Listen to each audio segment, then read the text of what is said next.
I'm John Stahl-Wert, and along with my colleagues around the world, we're committed to serving men and women who are seeking to make the biggest positive impact in their world through their leadership. Today and over the next several videos that we're shooting, I'm stepping back from the nuts and bolts of the leadership practice that we teach to reflect on what the underpinnings of this work are, what has been guiding and governing my disciplines over the past 40 years.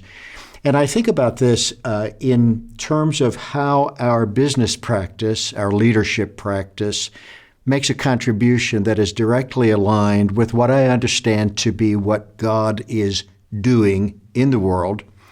If you would like, I think about this through the lens of how becoming an effective leader, business leader, allows us to join in the enterprise of God, contributing directly to things that matter. It was 45 years ago, a few more than 45 years ago, that I was sitting in a class with a professor who came to me after class and said, the business leaders that we work with are angry and embittered by the way they get criticized and mistreated by the political leaders and the religious leaders of our nation. They get scolded for being money grubbers. They get scolded for scraping profits. They get scolded for being selfish and just interested in grabbing their piece. They get scolded for what they do in the enterprise of business. And except for when, a check is needed, maybe the school needs to build a new wing or the church decides to open up another branch. And so from time to time, the business leaders in our communities who generally are made out to be the bad guys have a knock on their door and somebody wants them to write a check for something. But otherwise, they are not good people. And business is historically seen that way and oftentimes represented that way in the media and otherwise as the place of badness. Business is badness. And, the good guys are the social workers and the people who write policy and the people in government and maybe the religious people in some cases. And the bad guys in the world, the bad actors in the world are the business leaders. And this is categorically untrue. I can prove that. The production of goodness, the production of humanness, the production of solutions to our neighborhood issues, our family issues, our city issues, our community issues, our national issues, our global issues, that production is primarily being advanced by people in business. And I want to reflect on that over the next 3 sessions. We call our company the Center for Serving Leadership. And I've been asked many, many times, why serving leadership? Historically, that kind of language is considered soft. Isn't leadership about getting stuff done? Isn't leadership about establishing a vision and calling people to it and driving activities in a focused direction to achieve outcomes? And what's this serving about that is at the center of our work? And there are 3 answers to that question. And in these few minutes, I'm going to provide one of them. We call our work serving leadership because every good leader I know, and this is true in every sector. It's true in politics. It's true in the social sector, the NGO world. It's true in the faith world, and it's true in the business world. Every good leader I know is thinking every day about serving customers. They're not primarily thinking about serving themselves.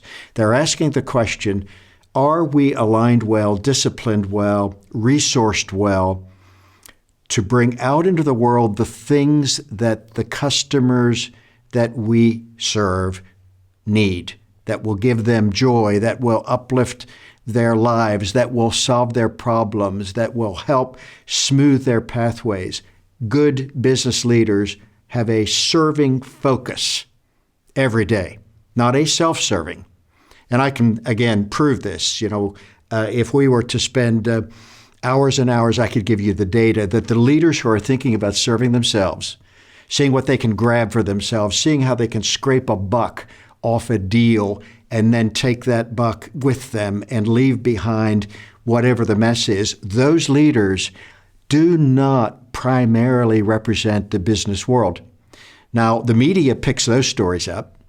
If you look at the press is interested in the occasional business leader who is a scoundrel. And so you have the Enrons and so forth that are treated as though that's what business is. And I just know from the data that if you give me 1,000 business owners and let me watch them carefully day by day by day, 975 of them are thinking about serving customers well. They're thinking about fulfilling their promises to the people that they're going to do something for. That's where their focus is. Now, as I said, I will talk about some other focuses around serving, but right now I want to talk about customer. Now, you do your translation. Customer is the student you teach. Customer is the patient you care for if you are a nurse. Customer is the resident in the nursing home. Customer is anybody that you wake up in the morning and go to your place of work or to the enterprise that you established and you think, I got to do this because I promised something to somebody and I need to make sure that I deliver that to that person in the way that they expected, because that is primarily what I'm doing. I'm not here to make my day easy. I'm here to serve a customer. And I get to stay in business if I serve a customer well. And so think about it with me just a little bit, what's going on in the world out there. People have myriad, innumerable, frankly, uncountable needs that are part of their daily work. They need to get food, they need to get shelter, they need to get help with the care of their children, the education of their children. They need to have safety on the street. They need to know that if something goes wrong, someone will come and help them. We human beings are not designed to manage ourselves. The myth of Horatio Alger is a terrible myth. We don't reach down, grab our own feet, and then lift ourselves up. The way that myth goes, we are dependent on one another. We need one another. And what business is simply and foundationally is a process whereby a man or a woman has an idea of something that they could do for someone else and do it well. Something that they could do, something that they're good at doing, something that they care about, that they believe someone else will appreciate. What is business?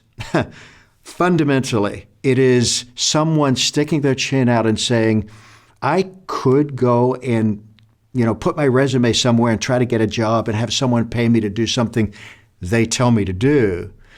But there's something I think I could just bring right out into the world that people need. And don't ask me for the list of what those things are, because it is vast. The creativity and imagination and hardwiring and life experience of the human person that equips them and energizes them to do something of use in the world is beyond the ability to list. And I think you can understand that both from the standpoint of the variety of needs we have in order to get through our day, in order to organize our lives, our neighborhoods, and our communities, but also through the lens of how unique each person is, that they're able to do certain things. And so business at the beginning is someone who says, I could serve someone in a way that is valuable to them. And if business flourishes, they follow through on that instinct. They deliver against the standard that they have in mind. They bring something finally to the customer that they were fortunate enough to reach, and the customer says, that's good. I appreciate that. Wow, that was really, you said you would and you did. And then what happens? That customer tells a friend or a neighbor that, go talk to her about this because it's really nice. Or go talk to him. And I'll give you a couple of examples. I hesitate to give examples because it can lock our imagination down to those examples. I want to give you these examples in order to open up your imagination to all the amazing ways that business is an instrument for producing goodness, life itself, the capability of flourishment for others, indeed, for the world. I'll start with a simple one. I have a very good friend named Daniel Miller. Daniel is Amish, and quite a number of years ago, while he was working for someone else, Daniel thought, I could build a better shed. And if you think about it a little bit, you can immediately jump to the conclusion that there are other shed builders in the world. In fact, where Daniel lives in Ohio, there are a lot of shed builders in the neighborhood.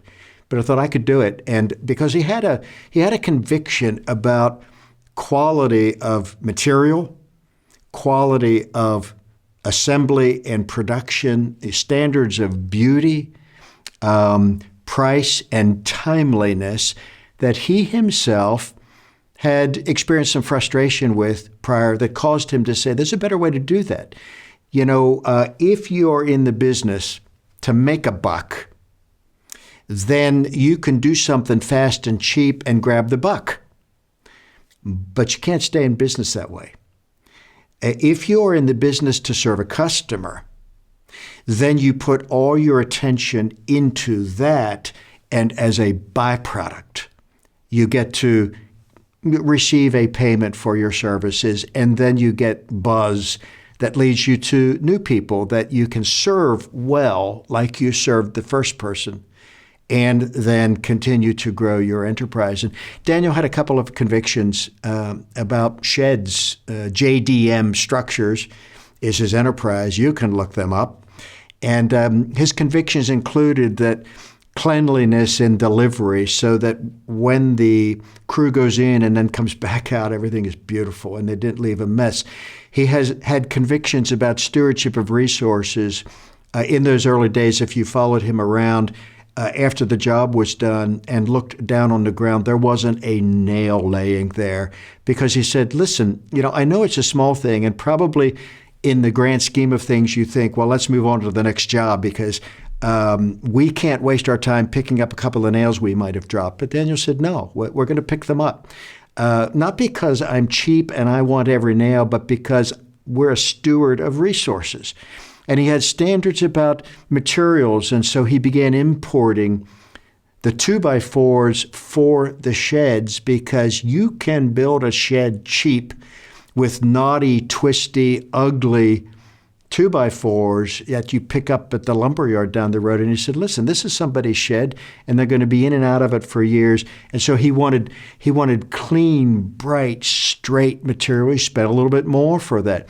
And he had a standard for timeliness. And one of the things that he set in motion was, when we say to a customer, we will build that shed exactly the way you want it, design and shape and size and color, we're going to deliver it on this particular day at this particular time.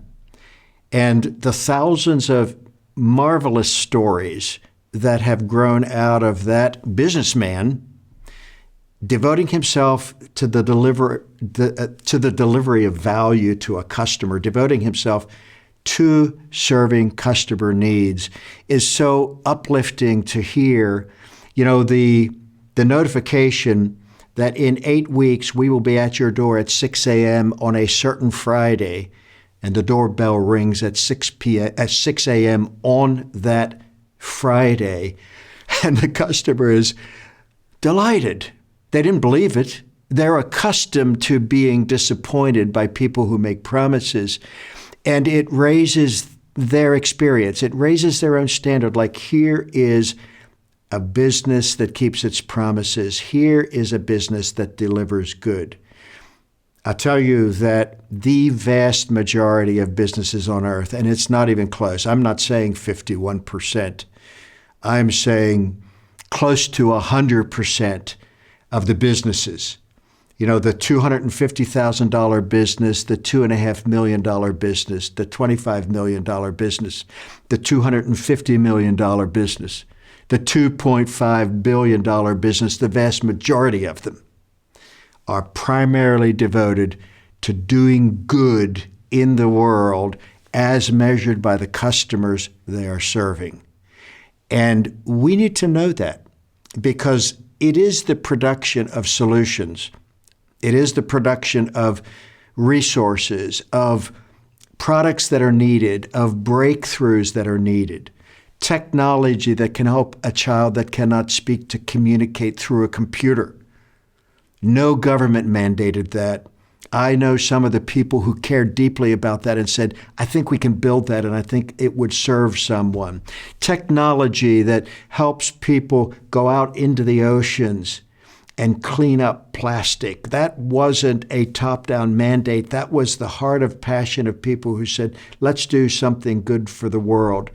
Resources that move into dry areas and find better ways to create wells so that people can drink clean water. These are marketplace dynamics, solving problems, delivering solutions, caring about the people that you're serving, and as a byproduct, being able to make a living, being able to hire people, being able to provide paychecks, being able to help the employees grow and make their mortgage payments. All of that is delivered through the marketplace. We call this serving leadership, because every good business person on earth has a mind of serving. They have a customer to serve, and they know it. And it wakes them up in the morning. It keeps them up late at night. It drives them to go the second mile. It causes them to repair a mistake, even if it's costly.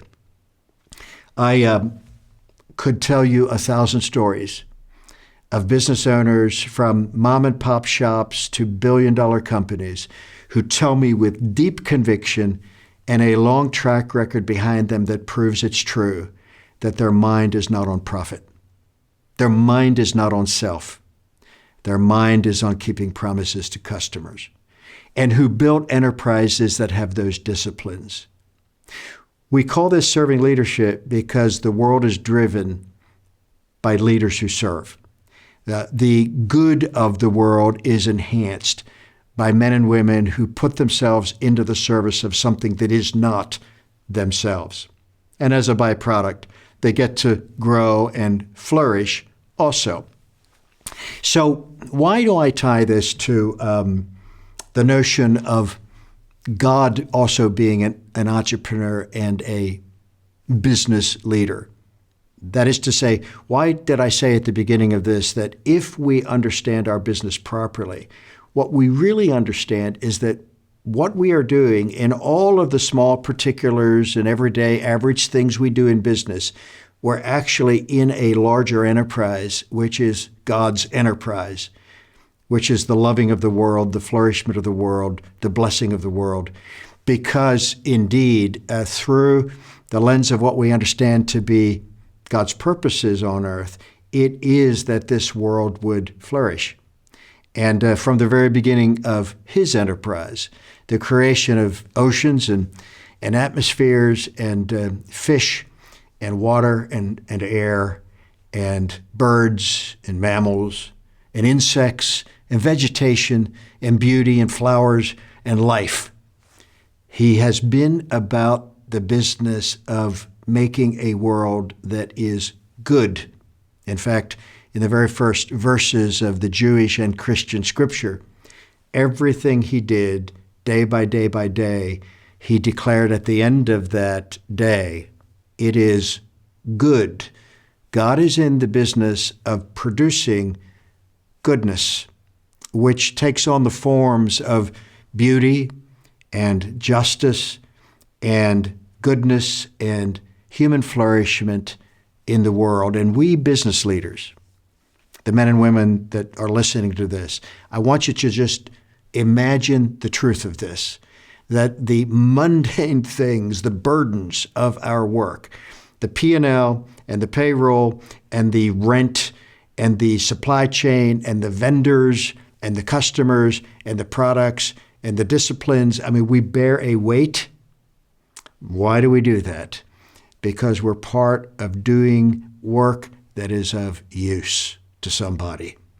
From sheds delivered on time to oceans cleaned, all of it is needed. The human need for help, the human need for solutions, the human need for someone who can step in and complete some things we can't complete ourselves is our story. We do not live for ourselves. We cannot live for ourselves. We depend on others, and they depend on us. And business is a marvelous, marvelous instrument for contributing to that. I just want to encourage you to lift your chin. You know, the labors of the day are unbelievable. We do lose sleep, and we do wake up, and we do carry burdens. It's worth it because there's somebody we're serving. There's a need out there that awaits us. And that's really at the heart of what makes life meaningful for us. So serve your customers well and understand that the very heart of your ability to stay in business and to yourself flourish is your capacity to care for others and help them receive what you promised, receive it excellently, and be enriched through your labors.